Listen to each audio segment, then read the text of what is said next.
სიმბოლოების მანიფესტაცია მხოლოდ სიზმრებში არ ხდება. ისინი ყველა სახის ფსიქიკურ ფენომენებში ყალიბდება, ვლინდება. არსებობს სიმბოლური აზრები, გრძნობები, აქტები და სიტუაციები. არაორგანული ობიექტები ხშირად ანაც ცნობიერთან თან ამშრომლობენ სიმბოლური პატერნების არანჟირებაში. მრავალი მაგალითი არსებობს ამაზე, მრავალი შემთხვევა. მაგალითად, საათის გაჩერება მისი მფლობელის სიკვდილის მომენტში. სანსუსის სასახლეში ფრიდრიხ დიდის გარდაცვალების შემდეგ მისი საათი გაჩერდა, მიუხედავად იმისა, რომ დაკოქილი იყო. ხშირად სარკის გატეხვა უწყებელია რაღაცა ან სურათის ჩამოვარდნა ოჯახში არსებული კრიზისის ან რომელიმე წევრის სიკვდილის შემთხვევა ხოლმე ეს. არ არის ეს იშვიათი. ის ფაქტი, რომ სელფი, ანუ ჩვენი თვითობა, ჩვენი ხშირად არაორგანული მატერიის ობიექტის დახმარებით ვლინდება, მიგვითითებს იმაზე, რომ ფსიქიკასა და მატერიას შორის ჯერ კიდევ უცნობი ურთიერთზემოქმედება არსებობს. აუხსნელი კავშირი. და ამაზე იუნგის შემოაქვს სინქრონიზმის ცნება. სინქრონიზმი არის ორი მოვლენის არა მიზეზშედეგობრივი კავშირი, არამედ მნიშვნელობითი კავშირი. რომელიც უნდა განვასხვაოთ არასინქრონული მოვლენებისგან. თუ მე დავაცემინდი და თვითმფრინავი ჩამოვარა და აქ არავითარი სინქრონიზმის არ აქვს ადგილი. მაგრამ თუ მე ვთხოვდები და შეცდომით თეთრი კაბის მაგივრად შავი კაბა გამომიგზავნესო და ჩემი მეუღლე ტრაგიკულად გარდაიცვალა. ეს არ არის დამთხევა, ეს მნიშვნელობითი სინქრონისტულია ეს. მეორე მაგალითი, ბუდა ძალიან მკაცრად მარხულობდა და არ იცოდა რა ექნა, გაეგრძელებინა ეს მარხვა თუ შეეწყვიტა. და უცებ ესმის მედიტაციაში გადა და უცებ ესმის, რომ ერთი მენახი და მეორეს უყვირს. თუ ძალიან ძლიერად დაჭიმა ვისარს, მშვილდისარს, შეიძლება გაწყდეს. მაგრამ თუ ძალიან სუსტად ის არის არ გაფრინდება. ბუდა მიიღო პასუხი, რომ შენ ზომიერად უნდა მიმართო მარხვას. იმარხულო. ანუ აქ ამ ორ მოვლენას შორის ბუდას პრობლემასა და ამ ორი ადამიანის ლაპარაკს შორის არავითარი მიზეზშედეგობრივი კავშირი არის. ეს არის მნიშვნელობითი კავშირი. ამ ხრივ ბევრმა მოვლენამ შეიძლება გიპასუხოთ თქვენს პრობლემას.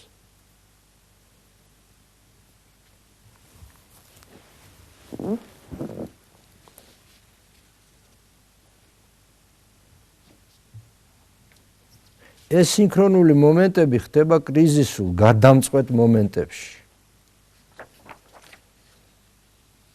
დღეისთვის ცნობილია, რომ ბევრი აღმოჩენა მეცნიერებაში, იმიტომ რომ დარვინმა და მეორე ადამიანმა, რომელმაც ვალასმა, ერთდროულად აღმოაჩინეს, მაგრამ არ იცოდნენ დარვინის თეორია.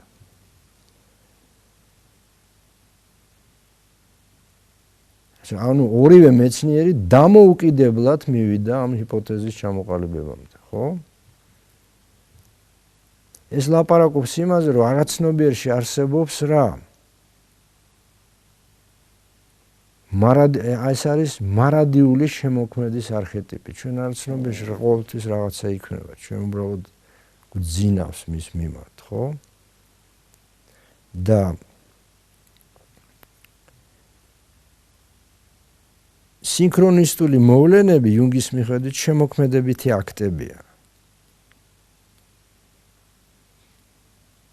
და აი ამ დამთხევებს მაშინ აქვს ადგილი, როდესაც ეს პრობლემა სასიცოცხლოდ მნიშვნელოვანი ადამიანისთვის, როდესაც ის კრიტიკულ სიტუაციებში დგას. ვართ შორის გურჯიევიც იგივეს ამბობდა, როდესაც თქვენ სიკვდილს უახლოვდებით, მაშინ იღუძებს თქვენი ცნობი, მაშინ ხდები გამოგვიძებული. როცა რაღაც საშიშთან გაქვს საქმე, მაშინ შენ სრულად ფუნქციონირებ. მაშინ გესმის ყველაფერი, ხო? მაგალითად კიდევ რომ ფიზიკის ძირითადი ცნებების უმრავლესობა სივრცე, დრო, მატერია, ენერგია, ნაწილაკი, კონტინუუმი, ველი, ანტიკური ბერძნული ფილოსოფიის, ნახევრად მითოლოგიური, ინტუიციური და არქეტიპული იდეებიდან წარმოიშვა, ხო? მაგალითად, ენერგიის იდეა სტოიკების ტონოსის ცნებიდან, ატომის იდეა, ვიცით ყავ ძალიან კარგად. დეკარტეს იდეა, მიზეზ-შედეგ კაუზალური იდეა ყოველთვის იყო, რომ ღმერთი თავის გადაწყვეტილებაში შეუცვლელია. დეტერმინისტული, ხო?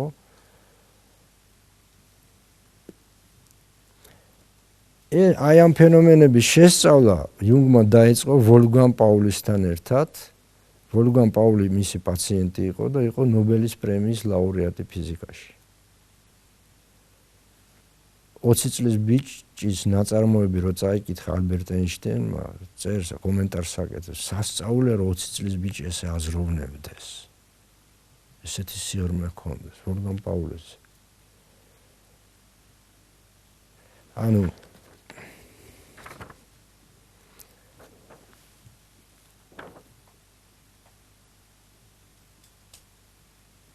ფსიქიკა, ანუ ეს ამ დროს და აღმოაჩინეს მათ, რომ ანალიტიკურ ფსიქოლოგიასა და მიკროფიზიკას შორის რაღაც კავშირია. რომ ნილს ბორის კომპლემენტარულობის პრინციპი არის არაცნობიერშიც მოქმედებს. ჩვენ თქვით, რომ როცა ერთი მიმართულებით მიდის, არაცნობიერი დამატებითობით პრინციპზე აგებული. თანამედროვე ფიზიკოსებმა აღმოაჩინეს, რომ სინათლის აღწერა მხოლოდ ორი ლოგიკურად ერთმანეთის საპირისპირო, მაგრამ კომპლემენტარული ცნებების, კორპუსკულებისა და ტალღების საშუალებითაა შესაძლებელი. მარტივად რომ ვთქვათ, ზოგიერთი ექსპერიმენტის დროს სინათლე ისევ ვლინდება თითქოს ნაწილაკებისგან შემდგარი იყოს, ხოლო სხვა ექსპერიმენტებში ტალღის სახით ვლინდება. მეტიც, ატომი იქცევა იმის და მიხედვით, ვინ აკვირდება. ექსპერიმენტატორზე დამოკიდებული თლად ობიექტური არ არის ექსპერიმენტი. აი გამოჩენილი ამერიკელი ექიმი, ფსიქოლოგი და პრაგმატიზმის მამა ერთ-ერთი, ხო, უილიამ ჯეიმსი, აღნიშნავდა, რომ არაცნობიერი იდეა ფიზიკაში ველის ცნებას შეიძლება შევადაროთ. ჩვენ შეგვიძლია თქვათ, რომ როგორც მაგნიტურ ველში შემოსული ნაწილაკები წარმოჩინდებიან გარკვეული წესრიგით, ასევე ფსიქოლოგიური შინაარსები აღმოცენდებიან გარკვეული წესრიგით იმ ფსიქიკურ სივრცეში, რომელსაც ჩვენ არაცნობიერს ვუწოდებთ.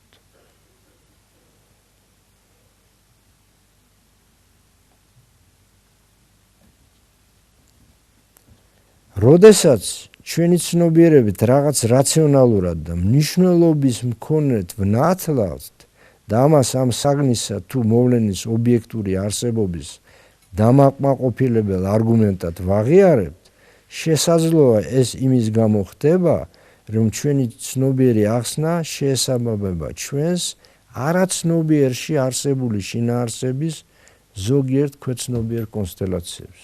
უილიამ ჯეიმსი.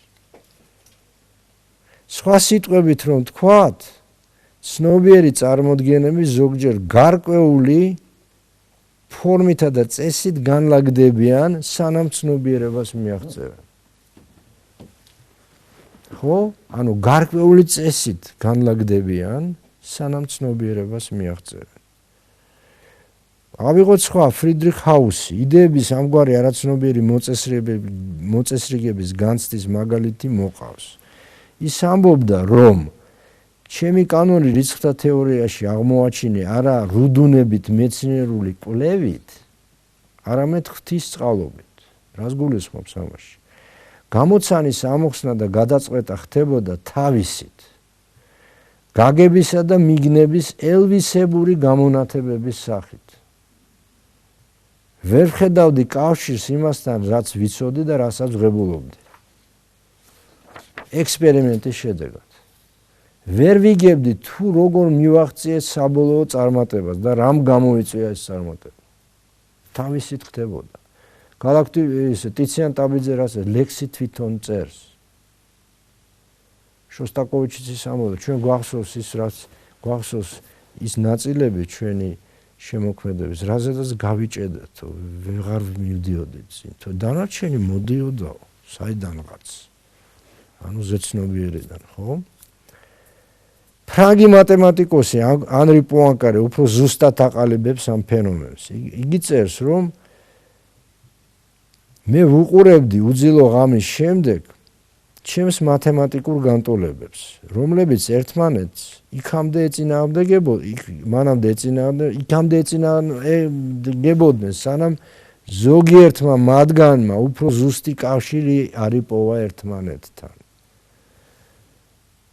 ამ დროს თითქოს საკუთარი არაცნობიერის მოქმედების აქტიობის ჭვრეტა შემეძლო. თუ ეს პროცესი როგორ მიდინა, ამას ჭვრეტდი, ამის თქმა უნდა. რომელიც თავისი არსის დაკარგვის გარეშე ცნობიერისათვის ნაწილობრივ ხილული გახდა. ასეთ მომენტებში ადამიანს ის ინტუიცია უფლება, რომელიც ანსხვავებს ორი მეს, ორი ეგოს არსებობას და ფუნქციონირებას. ერთი რომელიც აკვირდება, მეორეს რომელიც ქმნის, აწესრიგებს, ალაგებს და ასე შემდეგ, ხო?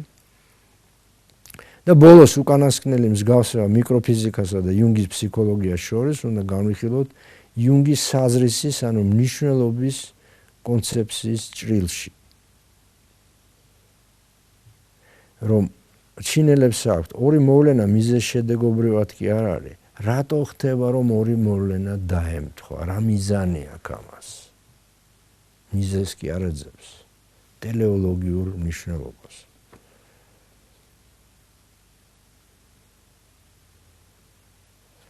პაული იმედოვნებს, რომ იდეა არაცნობიერის შესახებ გაცდება თერაპიის ვიწრო ჩარჩოებს და ზემოქმედებას იქონების საბუნებისმეტყველო მეცნიერებებზეც, რომელთაც საერთო კავშირი აქვს სიცოცხლის ფენომენთან.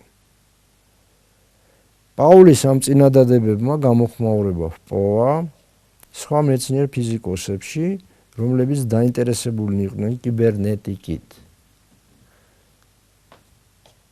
შედარებითი სწავლება კონტროლის სისტემების შესახებ, რომელსაც ქმნის ტვინი და ნერვული სისტემა. და ისეთი მექანიკური და ელექტრონული ინფორმაცია და სისტემური კონტროლი, როგორც არის კომპიუტერი. ანუ მომავალში ფსიქოლოგიამ და ფიზიკამ, ანუ უფრო სწორედ ამ ზუსტმა მეცნიერებამ ჭიდროდ უნდა ითანამშრომლონ. ის რომ ფიზიკა და ფსიქოლოგია პარალელურად ერთი და იგივე ამბობს, შესაძლებლობას გვაძლევთ ვილაპარაკოთ ამ ორი სფეროს ერთიან საფუძველზე. რასაც ფსიქოიდური ფსიქოიდს ეძახის იუნგი. რასაც სხვა შორის უზნაძეს ლაპარაკობდა იმ წლებში, სადაც არ შეიძლებოდა ლაპარაკი. ანუ ჯერ ფსიქიკათ იშლება რაღაც ერთიანი, ჯერ ხდება ორად იყოფა. მერე წარმოჩინდება როგორც ფსიქიკური და ფიზიკური. მანამდე ეს ერთიანია. ველია. პროტო განწყობაზე ლაპარაკობდა უზნაძეს. ანუ განწყობას წინ კიდე რაღაცა უძღვის. და ის ანუ ჩვენი არაცნობიერი გარკვეულწილად დაკავშირებულია არაორგანულ მატერიასთან. და ამ ეს გვაძლევს ეს კავშირი ფსიქოსომატურ სფეროშიც, როგორ ხდება რომ ზოგიერთი დაავადება, ანუ კიბოს მარტო კიბო რაღაც ნებისმიერი დაავადება ერთი იმიდან კი არ მოდის. რაღაც ზოგადი აქ საერთო, რომელიც დაიყო ორად. ზოგი ფსიქოანალიტიკოსი ამბობს, რომ ის რაც ფსიქოსომატიკაზე ცოტა ვილაპარაკოთ და მორჩებით. რასაც გონებად რქუნავს, იმას სხეული ავლენს. What mind represses, body expresses. ანუ დაავადება არის ენა სიმბოლური, რომელიც ექიმმა უნდა გაშიფროს. დაავადება არ არის გაფუჭებული მანქანის ნიშანი, რომელსაც უნდა პროფილაქტიკა ჩაუტარო, ან უნდა გამოიძიო დიაგნოსტიკა, რომ იქ ეს არის სიმბოლოს გაშიფრის ერთ-ერთი ფორმა. დიაგნოსის ნიშნავს გნოსის, როგორ ვთქვათ, სრუ, ან ჩერეს, ან ქართულში როგორ იქნება. ამ მიღმა კი აი რომ გამშვალა. როგორ არის? დია, აი ამის საშუალებით რომ გაიგებ რაღაცა, დიაგნოსის. რომ ეს სიმბოლოა, რომელიც უხილავზე ლაპარაკობს. სინამდვილეშიც ეს არის, აქ თქვი, აპენდიციტია, ხო ვერ ხედავ, იმის და მიხედვით თუ რა არის დიაგნოზა. ანუ სიმბოლურად ხდება. სიმბოლო რა არის, რაც უხილავს ხილულად ხდის. ან რაც ხილულში უხილავად არსებული რეალობაზე ლაპარაკობს. უხილავად არსებულ რეალობას. მოგვთ ხილულში, რომელსაც ჯერ ვერ ხედავ, მაგრამ თუ გაშიფრავ, დაინახავ, რომ ეს რაღაცის მომასწავებელია, ხო? და ამას ყველაფერს ამ უნიტარულ იდეას, მატერიის და ფსიქიკის იუნგი საფუძვლად უდევს უნუს მუნდის ერთიან სამყაროს. და მე მინდა დავასრულო ეს მისი აზრი, მისი ეს ანალიტიკური ფსიქოლოგიის შესახებ ეს მოკლე ექსკურსი, იმით რომ იუნგი ამბობს, ინდივიდუაცია არის ღმერთში ყოფნა. ამით დავასრულო, დიდი მადლობა.